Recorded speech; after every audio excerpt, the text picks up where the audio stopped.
찐다 뿜뿜. 오늘 말씀 에베소서 2장 10절.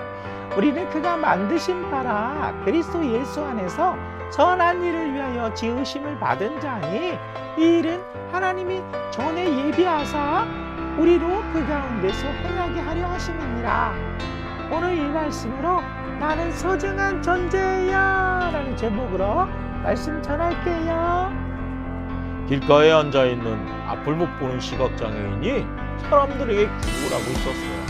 예수님 당시 살았던 사람들은 그 사람이 그런 장애를 가진 것은 자신이나 부모가 죄를 지었기 때문에 그런 장애를 가진 것이라고 생각했어요. 그래서 제자들은 예수님이 어떻게 생각하는지 물었어요.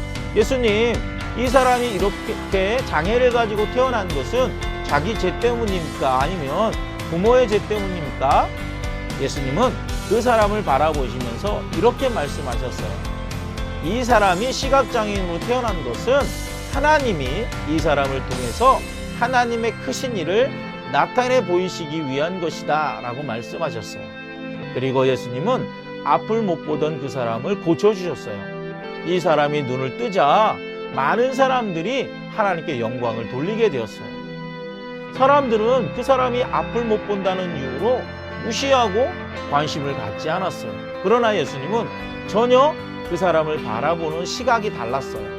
예수님을 믿고 하나님의 자녀가 된 우리가 어떤 사람인가에 대한 가치는 우리 아버지가 되시는 하나님이 우리를 어떤 존재로 인정하시는지를 아는 것이 중요해요. 성경에서 하나님은 과연 우리를 어떤 존재로 여기고 계실까요? 창세기 1장을 보면 하나님이 온 세상을 말씀으로 창조하신 것을 기록하고 있어요. 하나님은 5일 동안 빛과 하늘과 땅과 바다와 땅 위의 모든 것과 바다의 모든 것들을 다 창조하셨어요. 하늘에 있는 해와 달과 그리고 별까지 하나님 보시기에 좋은 대로 창조하셨어요. 하나님은 6일째 되는 날 온갖 짐승들을 다 만드신 후에 마지막으로 인간을 만드셨어요. 하나님이 인간을 창조하실 때 직접 하신 말씀이 창세기 1장 26절에 기록하고 있어요. 하나님이 이르시되 우리의 형상을 따라 우리의 모양대로 우리가 사람을 만들고 그들로 바다의 물고기와 하늘의 새와 가축과 온 땅과 땅에 기는 모든 것을 다스리게 하자. 인간은 하나님의 형상대로 창조된 위대한 존재들이에요. 여러분은 온 우주의 왕이신 하나님이 이 땅의 그 어떤 곳과도 비교할 수 없는 존귀한 존재로 우리를 만드셨어요. 또 하나님은 우리에게 온 세상을 다스릴 수 있는 능력을 주셨어요. 그래서 우리는 이 세상을 정복하고 다스리도록 창조된 위대한 존재인 거예요. 창세기 1장 28절을 보면 하나님이 그들에게 복을 주시며 하나님이 그들에게 이르시되 생육하고 번성하여 땅에 충만하라, 땅을 정복하라 이렇게 말씀하셨어요. 이런 은혜를 받았음에도 인류의 시조인 아담과 하와가 하나님께 불순종의 죄를 짓고 말았어요. 죄로 인해 모든 인간은 영원한 지옥 형벌을 받게 되었어요. 그러나 하나님은 인간을 죄에서 구원하시기로 작정하셨어요.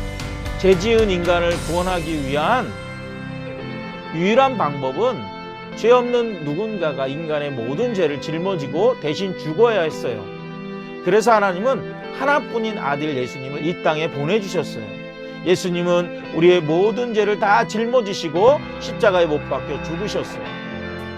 그러므로 인간에게 구원의 길이 열린 거예요. 우리는 하나님의 형상을 따라 창조된 소중한 존재들이에요. 그리고 하나밖에 없는 아들 예수 그리스도를 대신해 죽게 하시면서까지도 구원해 주신 존귀한 존재들이에요.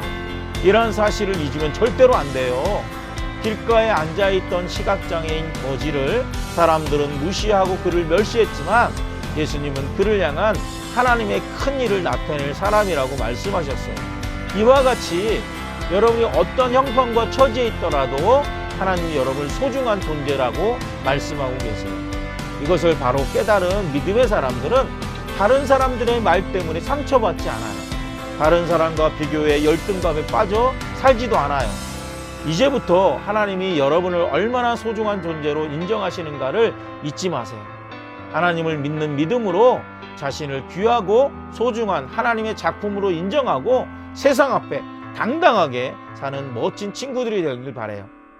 여러분 안녕.